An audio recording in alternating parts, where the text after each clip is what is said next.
Welcome to the 1000 Days Sober podcast. My name is Lee Davey. I am not an alcoholic. I refuse to be anonymous. I am someone that doesn't drink alcohol. And I spend every waking moment of my life helping other people do the same. Like right now. Boom. Get in there. Right. We're going to have another monologue today.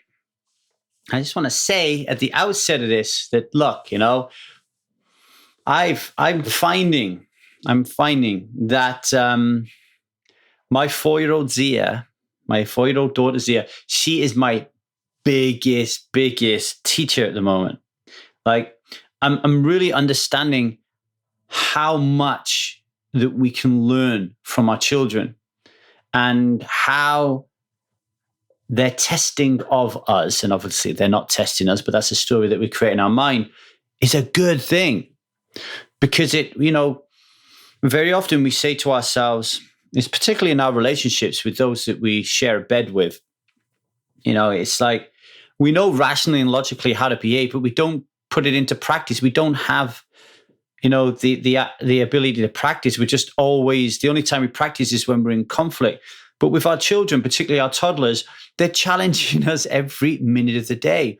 And it's allowing us, if we can be conscious about this and be present and aware of what's going on, to really practice communicating more effectively as a human being. And it doesn't matter if you're talking to a toddler, if you're talking to an adult, the same kind of core components of communication around empathy, around compassion, around presence, around, your listening skills and your, just general all around wonderfulness in how you need to show up for somebody when they're talking to you. Kids really nail it for you. So this monologue is all about something I've learned from my beautiful daughter Zia. Spending time with your family, and the essence of being present is the title. And here's a little intro for you. So taking care of children may be time consuming. It is time consuming for some anyway. And it may be even draining. Children can be volatile sometimes, but they're not impossible to please, as I find out and talk about in this episode. It is significant to spend time with your children. However, it is more important to be mentally and emotionally present with them. Parents may often neglect their children unconsciously. Thus, being present with your family becomes all the more vital. And, there's a couple of things in that, isn't there? Is if we're drinking alcohol, then we are likelier to be to neglect our children unconsciously, for sure.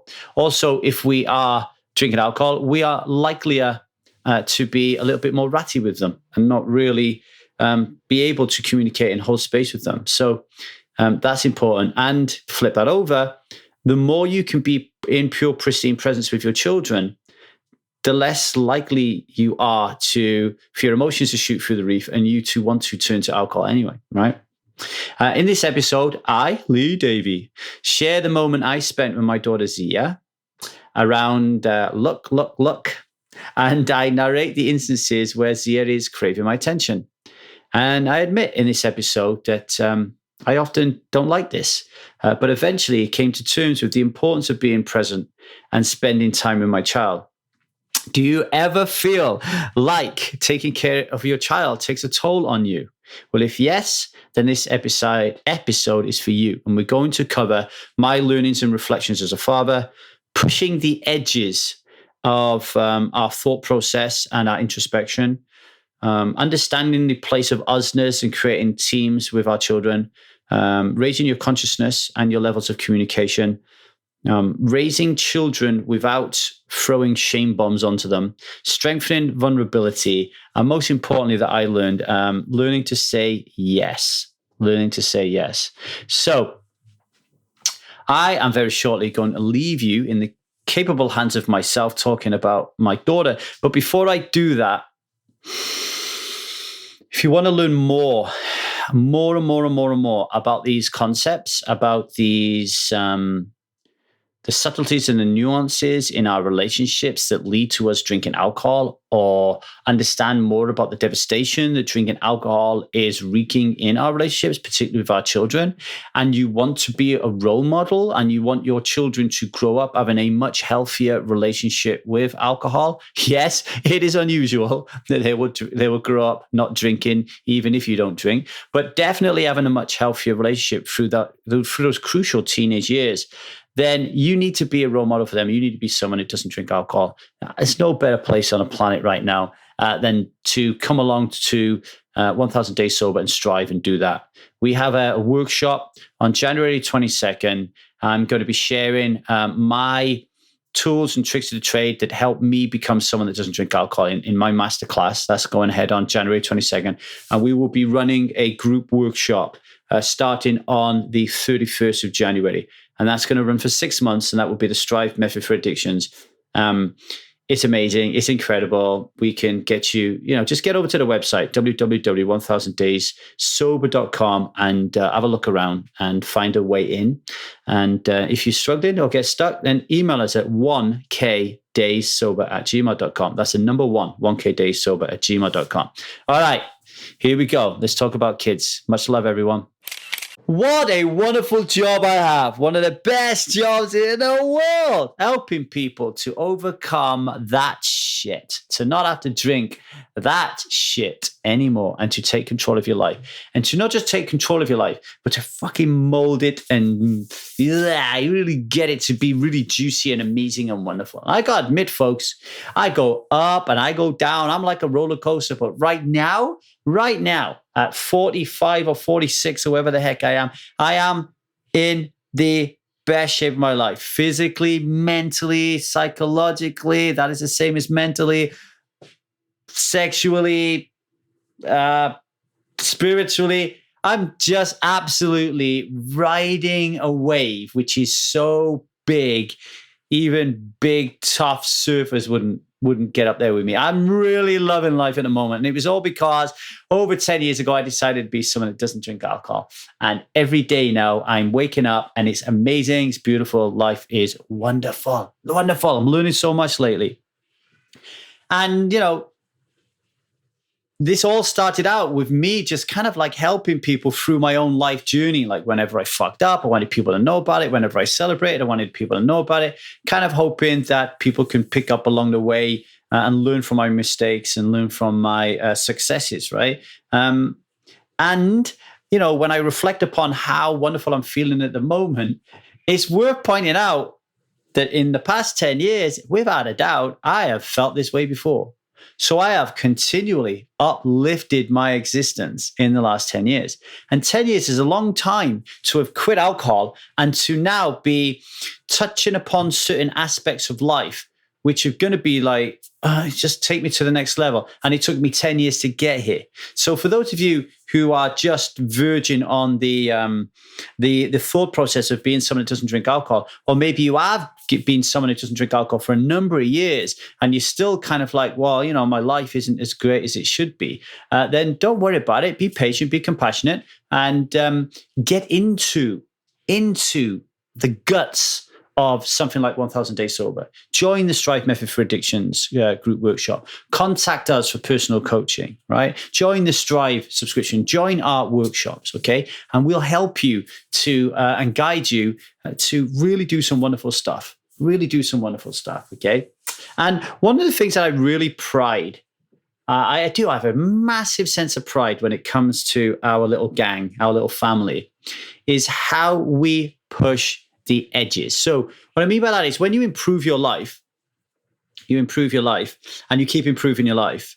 At some point to keep improving your life, you've really got to look hard to find the edges to sharpen up, right? So you've really got to look right. Say like I'm on video now for those of you not listening, but I'm imagining that my two hands are up, and like this is like how we've been pushing ourselves in life. And if you want to push ourselves even more, you got to go right to the edge of that wall and really look what's going on there. Really get into the subtlety and nuance of life in order for you to learn and develop and grow as a human being. And this is what I wanted to talk to you about today. It's a simple little thing that happened in my life and how I learned from it and how it's connected to addiction and everything that we do, and how it's nuance and how it's subtlety, and how having a mind sharp as a tack to be able to pick up on this kind of stuff, and vulnerability to pick up on some of this stuff, and to drop your defenses and your ego and to listen and to learn and absorb is really important. All right. So, as many of you know, I have a beautiful 4-year-old daughter. Her name is Zia, and she is a bundle of activity. Absolute bundle. I mean, this girl just does not stop talking. I mean, to say she's like her dad is the understatement of the century. It's like 100-mile-an-hour Gatling gun coming out of her mouth, like constantly. And she's always wanting to do something. She's like always flying around the house, always wanting to do something. And it can be overwhelming, right? It can be overwhelming. And one of the things that she says a lot, like her favorite word, is look, look, look, look. Now, the person who spends most time with her during the day is actually my mother-in-law, right? So my mother-in-law will spend most of the time in the day. So me and Liza can get on and work and try to help people change their lives. And I hear my mother-in-law laughing all the time because Zia would just be going, look, look, look, look. And then I hear my mother-in-law going, look, look, look, almost like kind of teasing, but doing it in a loving way from her own perspective. And the other day she was doing this look, look, look thing. And I turned around and I said to her, I started laughing. And then I said, wow, that is if there was one word that I can bet is going to come out of your mouth, Zia, that is the one that's always going to come out of your mouth, right? Like, look, look, look. You love that word, don't you? Right? Now, when I said that, my wife, Liza, said to me, do you think you could have said that in a different way? Like, it didn't sit right with me. Okay? Now,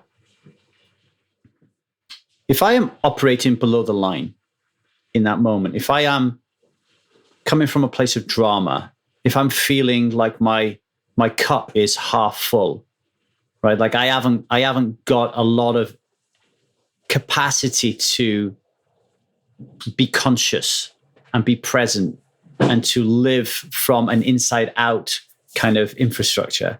Like if I'm struggling a little bit and Liza says that to me, like, maybe you didn't say that the right way.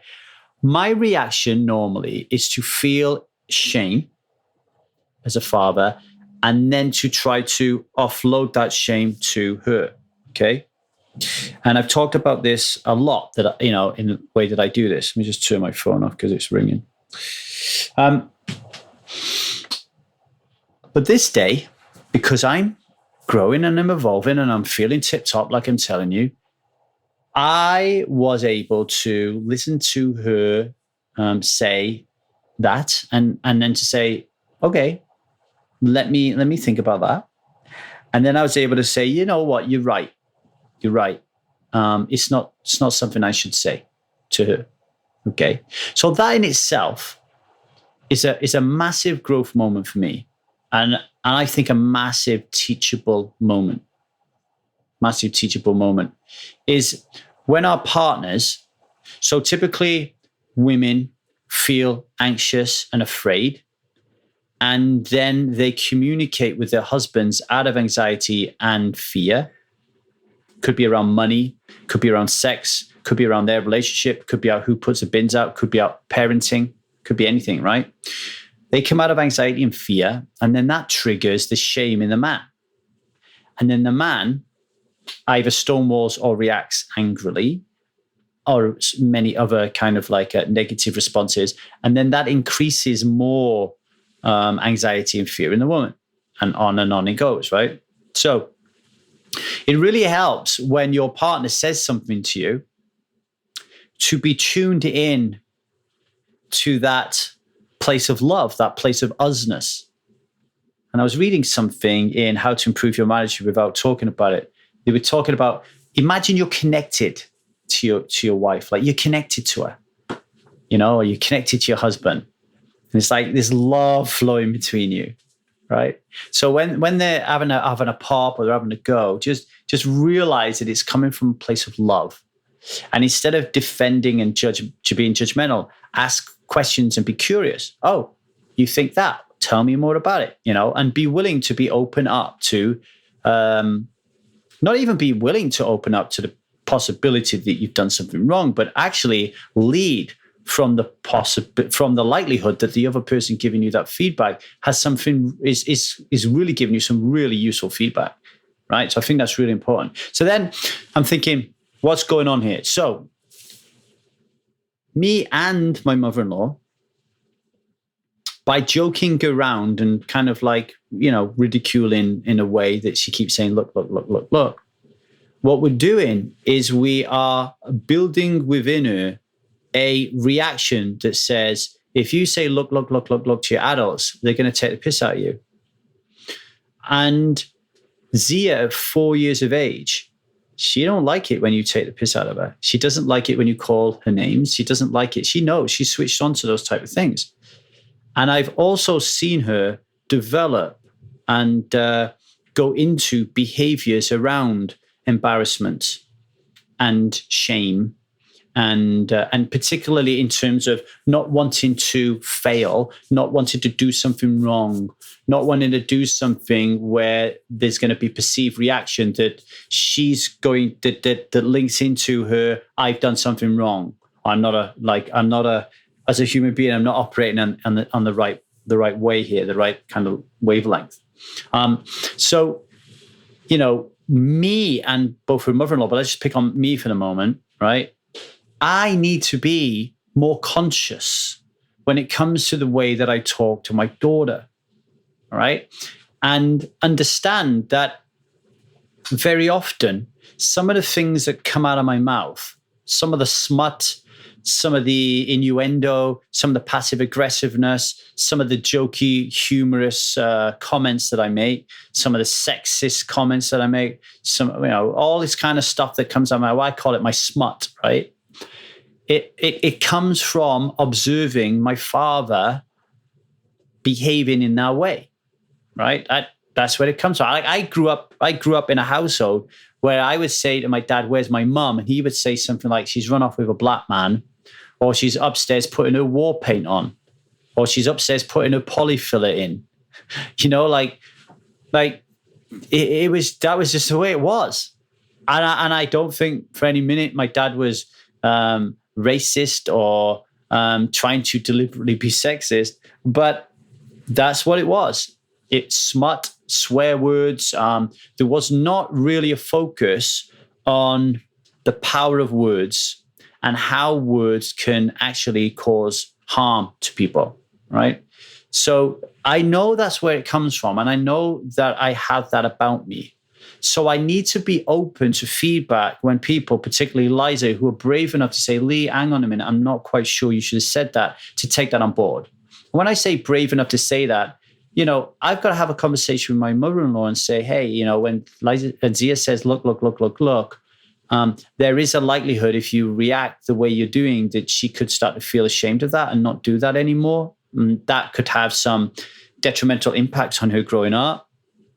And that's a very vulnerable thing to do, have that conversation, because a lot of people might think, and this is a perception of mine, and you should never just rely on perceptions, but I worry that people think I'm being silly, that I'm being stupid. There might be some of you listening to this podcast now that are thinking, what's he going on about? Like, it's no big deal. But I really think that it is a big deal. Otherwise, I wouldn't be talking about it. So, you have to be a little bit vulnerable as well in order to reach out and give that feedback. So there's very few people that will actually give you that feedback. And if you think about it, when you fall out and you get into conflict with your partner, it comes from a place of love because they love you so much. They trust that you won't leave them when they show you their worst face, when they behave in the worst way. So right now, there's nobody that I behave, nobody who sees my dark side more than Liza. There's nobody who sees Liza's darker side more than me. And that's because we love each other so much that we trust that when we show our dark side, they will not leave us and run away. So think about that as well, okay? So, luck. We do not want to be raising our children to be feeling ashamed of the things that they're doing and the things that they're saying when they're really young, right?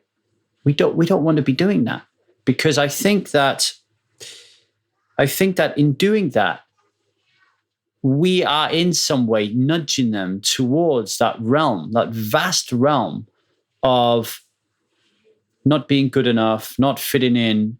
We need to remember that kids are really soaking in everything we're doing. Everything we do. And our children become mini versions of ourselves, even if they don't want to. I always said I didn't want to be like my dad. I'm totally like my dad, because there's something within me biologically that looks at my dad and takes that as my blueprint of how I should operate as a man. And I look at my mum as how I should operate in my feminine, right? My dad in his masculine, my mother in my feminine, or a combination of both. My dad's got a feminine somewhere in him. My mum's certainly got masculine and feminine, So you're looking at them and you're thinking, yeah, this is the way that we should roll. Okay, this is the way that we should roll. And I don't want to be that guy. Like, I don't want to be that guy that is like, oh, yeah, I am actually shaming my daughter. And what other ways, do I do that? Like, how many of us as parents actually really consider whether or not our use of our language and our interactions with them are actually shaming, other than the obvious? We've just spanked our kid, or we shouted at them, or, something really obvious. In those instances, we're aware if we're above or below the line. But what about the subtleties and nuance of everyday life? What about that? And also, I want you to think that, why is a child saying, look, look, look, look, look, look, look, anyway? Would they be saying that if he was completely and utterly present? Now, there's nobody in here playing with Zia tapping around on their mobile phones, because, we don't do that kind of stuff, right?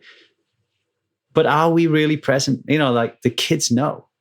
They know if you're present or not. So there's also that kind of thing. It's like, am I really present here with what is going on? So I wanted to share that with you, because I want you to start immediately when you are going about your day, asking yourself, how do you interact and deal with your daughter when it comes to look, and things like that, And I want to end with something that's been like major shift in my life when it comes to Zia, which is in a way related to this subtlety and this nuance and further introspection about what we're doing as parents, right? And this all comes out of a conversation that started with my buddy Claudia, who lives in Australia, wonderful coach and healer, an amazing human being. And I asked her to look at the vulnerability episode that we have in the Strive Method for Addictions and Strive Method for Relationships, to see if she can strengthen it. I was just have a look at it and see if you need strengthening. And she was asking me, I might have repeated this on a podcast, but bear with me, because it leads to a point. So she said to me, close your eyes and tell me about your breakfast this morning. And I said, well, this morning I had breakfast with Zia. And she said, well, what is vulnerable about that? And I thought about it for a bit with my eyes closed. And I said, I didn't want to be there. And she said, oh, what's underneath that? Why didn't you want to be there? And I said, well, I didn't want to be there because I wanted to work. I had things that I wanted to do. I wanted to work and I didn't want to be there. So then she says, well, what else is underneath that? And I said, I get bored when I'm with her. Oh, why do you get bored when you're with her? Oh, because she's 4 and she wants me to play dolls all the time. And she's always saying to me, story. And I always have to keep thinking of different stories. And sometimes I'm tired, especially in the morning. I don't want to get into doing that kind of thing. And she said, give me more. And then I said, and I think I run away from her. I think I do distance myself from her. And I think I distanced myself from my boy when he was young as well. I have always run away from my kids. And my dad ran away from me. My dad abandoned me emotionally and a lot of the times physically when we were younger. And now I've got a 19-year-old and a 4-year-old. In both examples, I definitely abandoned them emotionally. And I have certainly abandoned my older child physically, because I'm here in California at the moment. He's in the UK, and I haven't seen him for a year because of lockdown. So that was like, a big moment for me. And then I had a breathwork session with Tiffany, who's one of our 1,000 Day Sober coaches. And if you want to have a breathwork session with Tiffany or with any of our 1,000 Day Sober coaches, then get over to 1000daysober.com and book a call with us to talk about personal coaching options. It's expensive though, so if you're not willing to put your hand in your pocket, don't bother doing it. But if money's good and you can afford to invest in yourself, and you like to invest in yourself, then do it. You'll get a lot of value out of it. So I had a breathwork session with Tiffany, and there was a moment where she asked me to just kind of step into the future 10 years and have a think about what my life was like. And I was curled up in a fetal position after doing breath work. And I had my eyes closed, and I propelled myself 10 years into the future. And I was in this house with lots of glass and lots of light. And a dog ran towards me, and I held my hands out and let it lick my face, and I was hugging it. And I loved this dog. And the reason that this was really important for me is, if anyone knows me, I can't be arsed with dogs and cats. Like, they bug the shit out of me. It's not like I don't love animals. I don't eat them, as I keep telling people. Like, I guess so many people tell me that, oh, you don't like animals. I'm like, you eat them. You eat them. You chop them up and eat them. I don't do that. But yeah, dogs, like, if they want to slaver around me and cuddle around me and touch me, I don't want it. Like, get away from me. Same with cats. But here I am after this breathwork session, in this visualization, hugging and loving this cat. And I suddenly had the realization that the reason I don't like dogs and cats is they are not as much cats, but especially when the cat comes to you, they're just a full expression of love. They just want to give you love, and they want love back off you. And I realized that I'm not very good at receiving love. I'm not really good at receiving anything, receiving apologies, receiving money, receiving goodwill gestures. But I'm certainly not good at receiving love. That was the story that I had, that I was no good at receiving love. And then I realized that, well, because I'm not good at receiving love from my children, I can see how I run away from them. Because I don't know, I have an upper limit problem around it. I'm not willing to go to the next stage of joy and celebration, because I feel there's going to be some pain and suffering in receiving their love. I was crying my eyes out, right? I was crying my eyes out with this. And then the next day I said to myself, what if I just say yes to Zia? Not all the time, because there needs to be some boundaries, and she needs to learn that she can't have everything she wants. But what if I could just say yes more than no? Because I realized I was saying no a lot and moaning and groaning a lot, just like my dad did to me. So let's try this yes thing. So we get up for breakfast in the morning, and Zia says, I want some chocolate. And I say, well, I'll give you one chocolate. Oh, great, Dad, thanks. And she says, play with me, play with me, play with me.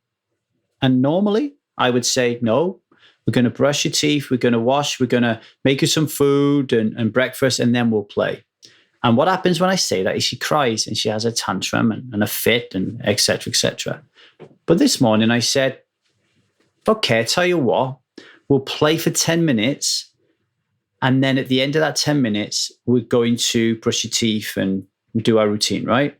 She's like, yeah. And I'm like, and I don't want a big fuss after this. This is 10 minutes, okay? And she's like, yeah, okay. So I said, Alexa, give me a 10-minute alarm. And Alexa said, go. And me and Zia started playing with a doll's house. And the alarm went off. And you should have seen Zia's face. She was like, I don't want that alarm to go off. She's like, just a little bit more, just a little bit more. And I said, I tell you what, we'll have an ending to our story, and then we'll carry on with our agreement, and we'll go and have our breakfast and stuff. She's like, okay, no fight, no screaming, no raging, nothing, right? Later on, I'm working. I come downstairs and I'm 100 mile an hour kind of working. And Zia says, Dad, will you play with me? And I said, no. And she said, just a little bit, just a little bit, just a little bit, just 10 minutes. And I remembered. I got presents and I remembered. And I said, okay, Alexa, give us 10 minutes on the clock. And I played with that little girl for 10 minutes. And I went upstairs and did my thing. A little bit later on, I come back downstairs again. Play me, play me. Alexa, give me 10 minutes. I played with her for another 10 minutes. Then it's my turn to make the dinner. All right? Zia's like, play with me, play with me. I've got to make the dinner, Zia, but I tell you what, I'll play with you for 10 minutes and then I'll make the dinner. Right? You get where I'm going with this? I take her to bed. She never wants to go to bed with me. To the point where she'd say, I hate you, Dad. I don't like you, Dad. I want my mom. We go to bed. I read her a story. Turn the light off. She said, will you tell me an imaginary story? I said, yeah. Will you sing me a song? I said, yeah. She said, will you scratch my back? I said, yeah. She said, will you tickle my belly? I said, yeah. Will you scratch it as well? I said, yeah. Will you get me a drink of water? I said, yeah. I'm telling you, I'm a no person normally. And she screams and has fits and says, I want my mum. This has been going on now for about a week. This girl is like a limpet on my leg. She doesn't leave me alone. She follows me everywhere. I walked out the house earlier on with my headphones on, listening to Strivers on Marco Polo, and I'm walking halfway down the street, and all of a sudden I hear something. I turn around. She's running down the street after me in her bare feet, and her mum and her nan are running after her because she wanted to be with her dad, right? She's hugging me. She's kissing me. She's laughing with me. The whole energetic vibe, the kind of like the good juice sauce between us is so beautiful. Even at meal times, which is a crazy times for her, I'm just not trying to control it anymore. I'm just like chilling out about everything. I'm more relaxed. She's more relaxed. And I'm finding that connection. And I realize that the reason that I've been running away from my kids and the reason that I've been afraid to accept their love is because when you tell yourself that the most important thing in the world is family, it's easy for you to tell yourself that. It's easy to write it down in a values exercise. It's easy to tell all your friends, yeah, my most important thing in my life is family. But to make that a reality and for that to exist, you have to give up your time to be with your family. Okay? And when your family love you and they're connected to you and they're doing all these things that you think that you want, but you don't really want. When this happening, there's a stark realization that they want more. So they want more and more of your time. And if you're in this time loop, if you're in this scarcity of, I don't have enough time, I don't have enough time to eat, I don't have enough time to exercise, I don't have enough time to meditate, I don't have enough time to study Lee's Strive Method for Addictions. If you're in that mentality all the time and your daughter or your son comes to you and wants to play, then of course you're going to push him away. But if you can just forget time and just focus on what you said you would do, which is I'm going to put family as my number one value and just fall in love with this kid in front of you and just do the things they want you to do. And I'm not talking about all the time. This morning, I said after a while, I am going to go stretch right now. I need to stretch. He said, play me just for 10 minutes. I'm like, no, Zia, I have a boundary right now. I really need to stretch, but you and your dolls can come and stretch with me. And when I finish my stretching, we can play for a bit. Right? That was important for me. She had a bit of a paddy fit. And then afterwards, she sat down. We did some ohms. We did some mooms. She centered and we were able to talk about it. And she was pretty cool about it, right? But can you see what's going on here? You know, you're in scarcity. I was in scarcity mode. I'm running around. I need to make money. I need to get people in the Strive Method Addictions. I need to pay my bills. I need to make this work. Now I'm not in poker anymore. And then there's a kid saying, play me, play me, play me. It's like, no, no, no. What was happening was I was pushing her to her mum. So I didn't have to deal with her because I had stuff to do, to the point where I would hide from her. I would like go downstairs and I'd be like, I'm going to hide. Like I wasn't saying consciously I was hiding from her, but subconsciously I'm hiding from her because I don't want her to notice me and kiss me and hug me and then ask me to spend time with her, because then I'm going to feel ashamed. But now, since I've been doing this all the way from understanding this vulnerability at breakfast, this piece of work that came out, the Strive Method for Addictions, yes, I'm selling it here, right? Like that piece of work that I did with Claudia and that piece of work that I did with Tiffany. Now, when I look at her and she's asking me for time, I'm not even debating it. I'm just going like, yeah, fuck it, let's do it. Let's go and have a laugh. Let's have a laugh and let's play for a bit. And I'm looking forward to it and I like it and I enjoy it. Whereas before my story was, it's boring and I don't like it. I'm making it fun between us. And it's up leveling me and it's making my energy feel pretty cool. And I'm suddenly starting to realize that all these years when I said that family was important and all I did was work all the time, I was just a fucking liar. I was full of shit. So how many of you out there are also full of shit? Saying to yourself that, I need to work 72 hours a week. I need to work all these hours because I'm doing it for you. I'm doing it for you. It's bullshit. You're doing it for yourself because you're running away from your family. Why are you running away from your family? I cannot be the only person in the world which is this is happening to, you know? But at the same time, look at yourself with introspection and compassion, because it's very likely that you don't have a Scooby-Doo, or you didn't have a Scooby-Doo, that you're even doing this until you listen to this. You know, so that's what I'm talking about when it comes to the subtlety and it comes to the nuance of the work we're doing here at the Strive Method for Addictions. You know, is really being challenged to dig deeper and deeper and deeper about why you are behaving the way that you are, and really kind of like uncovering truths that can really change your life that otherwise would have just remained hidden under a rock. All right, so I hope that helps. January 22nd, live workshop. How did I become someone that doesn't drink alcohol and ended up playing in a doll's house every day? And January 31st for the Strive Method for Addictions group coaching program. I got to go. I hear little Len banging on the door. 10 minutes of play. Alexa, turn off this podcast.